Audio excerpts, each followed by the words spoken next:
It's uncontroversial to say that when you break the speed limit, you're going to pay a fine. Or that if you litter, you should pay a penalty. That all makes sense, doesn't it? And I say this because I don't understand why the same simple rules aren't also applied to corporations. And today, within that world of corporations, I want to talk about luxury cruises first.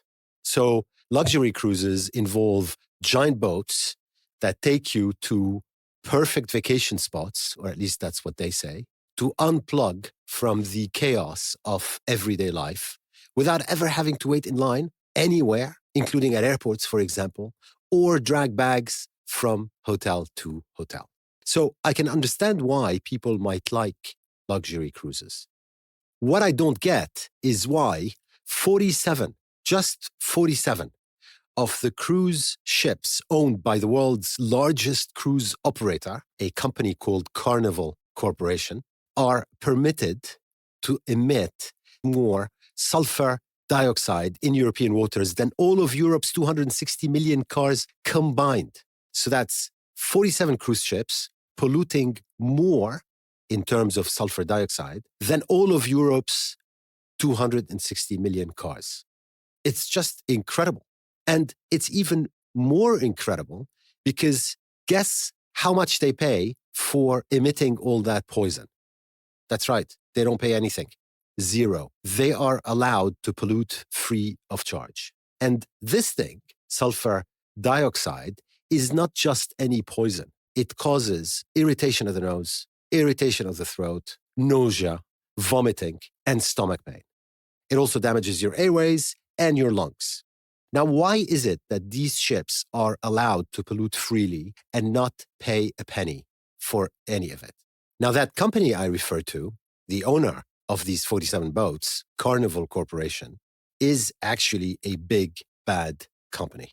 It owns in total more than 100 boats, and it's got 10 different brands, and you might have heard of some of them. Carnival Cruise, Holland America, Princess Cruise, Cunard, Seabourn, etc. And what I love about that company is that it's just shameless. So since 2002, which is 20 years ago, Carnival has been paying heavy fines for breaking the law. But they've only been paying fines when they were caught red-handed and by mistake. So in 2016, for example, Carnival paid $40 million.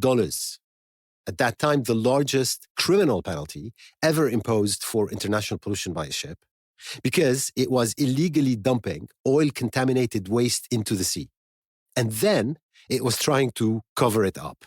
Then in 2019, that's just 3 years ago, they were ordered to pay an additional $20 million for violating their probation terms. So, in other words, they were illegally dumping oil-contaminated waste into the sea again. And what I want you to perhaps take away from this is that the luxury cruise industry is really just a stinking, floating dumpster. All of it. Friends of the Earth, an NGO, ranks 18 major cruise ship companies based on 4 different environmental criteria. And guess how many of these 18 major cruise ship companies have an A? None. A B? Just one. A C? Just one. And then 6 have a D and 10 have a flat F. You won't be surprised if I told you that all of Carnival Corporation's brands received an F. Of course they did. Welcome to episode 60 of the Angry Clean Energy Guy with me, Asad Razouk. I am so happy you're here. Thank you.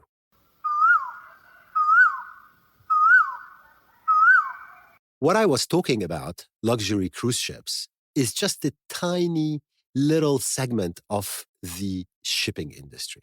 Now, the luxury cruise ships are more visible because they look like floating cities and they tend to dock near where we live, if we live in cities by the sea. But the pollution machines they represent are replicated across pretty much 100% of the 90,000 ship strong industry, all the shipping industry. And shipping is likely the least regulated sector in the world in terms of emissions as well. It's not just one of the worst polluters in the world across the board, it's also probably the least regulated sector in the world in terms of climate change impact. Now, it's somewhat hidden as a sector because their pollution is out of sight. You don't see it. It's far out at sea. And so it's also out of mind. Conveniently to them, because it's the high seas, it's generally out of reach of any government as well. And so what do? They cut corners at every opportunity. They save money they should not be saving at every opportunity. And the oceans and us pay the price. So to start with, the industry uses the dirtiest possible fuel to power their ships. Of course they do. The ship that they use, if you can believe it, is 100 times more polluting than diesel because it basically burns a kind of oil, which is a waste product from oil refining. It's something that even the oil refiners don't want. Think about it as taking French fries and then frying them 100 times. And then compare these with those you've just fried once. They both might give you cholesterol, but the differential impact is massive between the two. And this bunker fuel that the shipping industry uses is an environmental nightmare. It's, if you see it, it's pitch black, it's thick, it's heavy, it's toxic, it doesn't evaporate, and it contains more poison than other fuels because it's full of that sulfur that I was referring to earlier. And that sulfur, when you burn it, pollutes all of us and the environment. And it's not just us. It's poisonous to fish as well. They aren't good for seabirds, and they're certainly the worst for humans living near ports. Because the emissions, they travel. They don't just stay there. And they travel hundreds of kilometers. All one really needs to know is that the industry emits a staggering amount of poison, and that 70% of shipping emissions occur within 400 kilometers of land. So they might be hiding on the high seas, but there's a lot of harm that they do much closer to home. Ironically, by the way, this is an indirect subsidy to the oil and gas sector. Why?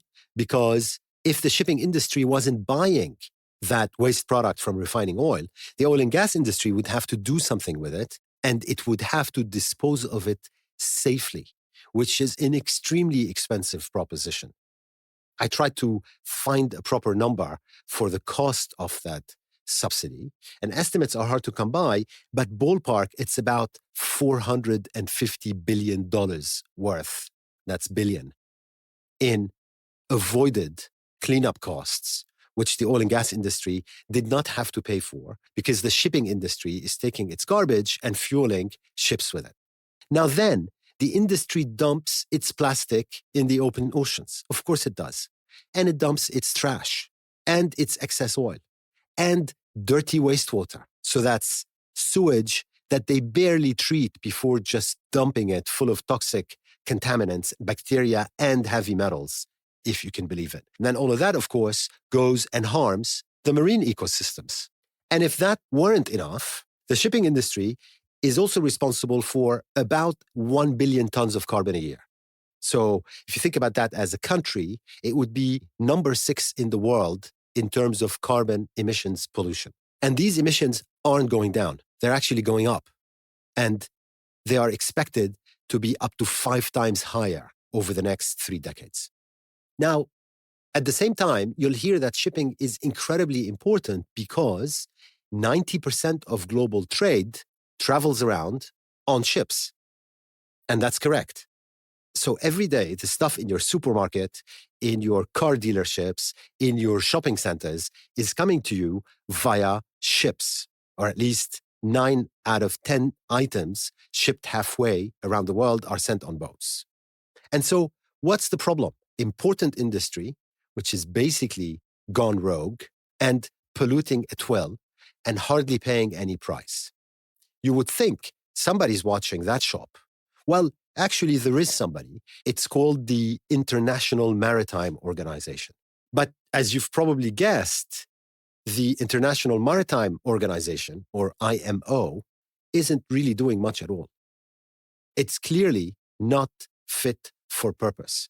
So here is how its website, IMO's website, describes it.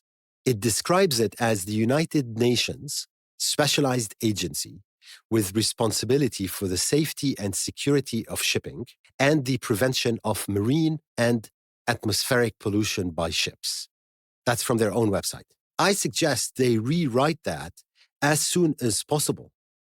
And what they really should be saying is, and here's a suggestion for a rewrite, it's the United Nations specialized agency with complete lack of responsibility for the safety and security of shipping, and the UN agency absolutely not interested in doing anything at all about the prevention of marine and atmospheric pollution by ships. And frankly, they'd be doing themselves a favor because their current description on their website is grossly misleading. And the problem with IMO is that the way it's structured internally and the way it works is riddled with contradictions and weighed down by lobbying. Why? Because they've got industry interests allowed to participate in the decision-making and deciding what the industry should be doing. And so they've institutionalized inertia. They just work very, very, very slowly and preferably to do very, very little or even better, nothing. And I'll give you an example of how bad, tragically bad, IMO is. It has not managed to negotiate a reduction in emissions and has no teeth to stop the 90,000 vessels from polluting it well. It also is incapable of stopping them from dumping their toxic garbage into oceans. And none of their stories really are nice to read. So in 2020, for example, 2 years ago, hard on the heels of major oil spills, which you may remember in Mauritius, Venezuela, and Russia at that time, plus a supertanker exploding off Sri Lanka and a gigantic cargo explosion that flattened Beirut, the IMO greenlit a package of fuel efficiency measures that guarantees rising emissions until at least 2030. And that's just a reminder of how little they care and of IMO's ability to operate with complete impunity. It really needs to be restructured or closed. I really have very little good to say about them. They continue to resist setting a net zero target by 2050. They've postponed until 2023 through bureaucratic machinations, efforts by some of the member states to force IMO to set net zero targets. And all of this can't be right. If we citizens dirty the places where we live and work, we pay fines. And ships should be paying very large fines for what they're doing. So why is it that the citizen is always asked to be fair to other citizens, but corporations can do what they like? I don't understand it. The only piece of good news in all this is that an incredible 40% of everything we move by ship is oil, gas, or coal. And we move it to burn it at destination to produce stuff or to provide us with electricity and heat. Then we go off and get some more of it by ship. And then we burn it again and go and get some more by ship. And so if we were able to move into a world powered almost entirely by renewable energy, and the only thing stopping us is political will, then we would instantly cut global shipping volumes by almost half. And that's without waiting for IMO to do anything. Almost half of the pollution of the industry gone, just because we're no longer shipping as much oil, gas, or coal around the world. So what does that industry need to do? To tackle emissions, every major shipping company should publicly commit to decreasing its greenhouse gas emissions to net zero by, 2040 at the latest. They should then be publishing exactly what they're doing about it, what solutions they're implementing, and what progress they're making. They could follow the lead of Maersk, the world's second largest shipping line, which is really at the forefront of kind of good behavior in that industry. Because this year, Maersk, for example, accelerated its carbon neutrality goal by 10 years. So they moved it up from 2050 to 2040. And by doing that, they clearly signaled to everybody else that we can have zero emission shipping. And not only that, In the case of Maersk, their carbon neutrality goal covers all of their supply chain, not just their ships. Now, most importantly, perhaps, Maersk decided to skip one of the industry's propaganda lines, which is that they're going to transition away from this extremely dirty bunker oil to natural gas, and therefore take advantage of natural gas as a transition fuel, a favorite propaganda line of the oil and gas industry. So Maersk went out and said, we're not doing that. Instead, we're going to get methanol-powered cargo ships starting in 2024, and we're going to source green methanol to fuel our ships, and we're just going to skip that gas greenwashing step. And what the industry needs to do is follow their lead. And they need to do that very fast, preferably with a revamped regulator and with IMO either restructured or closed.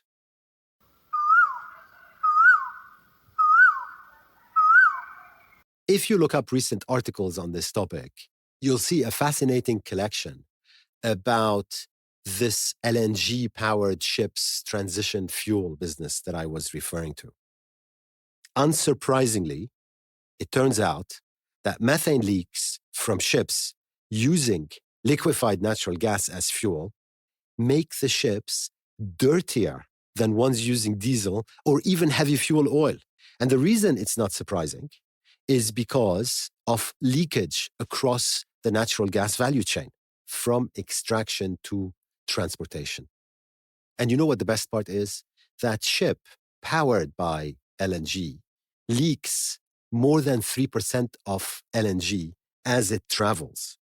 And what that means is it's a traveling methane leak machine. And that methane goes straight up into the atmosphere, has a global warming potential of 80 times CO2, and just makes everything worse. And so this conversation about the shipping industry moving to LNG is just greenwashing of the first degree. It's very ballsy greenwashing. It's very aggressive greenwashing. And I can't believe people just buy into it. And the key takeaway is this: LNG ships on the market today are worse than the extremely bad ships that they are supposed to replace. And look, what the industry needs to do is not that difficult.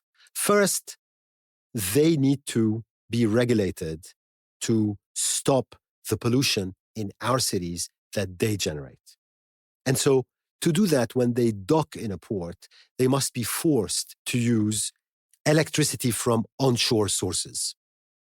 So plug the boat into an electric plug, use that electricity to power the ship while it's just sitting around. And if they don't have the kit to do that, they should be retrofit at their owner's expense to do that. And if the port doesn't have the electrification infrastructure, then the port needs to be retrofit at the shipping company's expense as well. Instead, what do? The overwhelming majority of ships keep their diesel engines on, so that's the backup engine to the dirty fuel engine, and they spew pollution freely: nitrogen oxides, ozone toxics, air toxics, and particulate matter. And they're happy. Why are they happy? Because they're saving tons of money.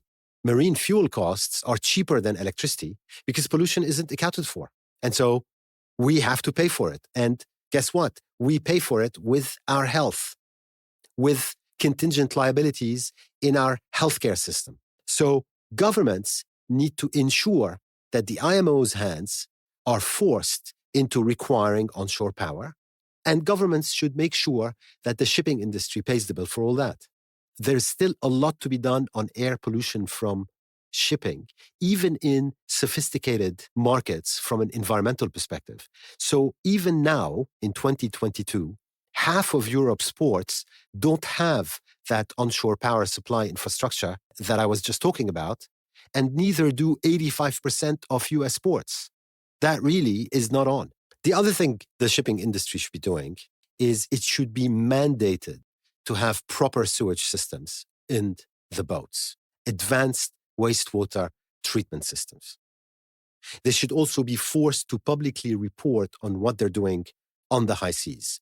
What are they dumping in terms of air emissions? And what are they dumping in terms of water discharges? And what is included in what they're throwing into the ocean? But unless IMO is completely overhauled, or governments get their act together, or both, the best we can hope for is to move ultra fast to 100% renewables everywhere in order to cut the shipping industry pollution by 40%.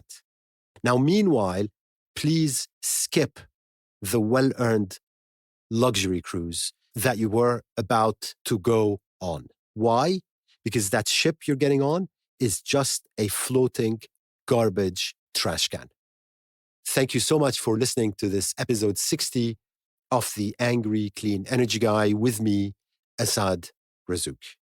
And have a wonderful couple of weeks.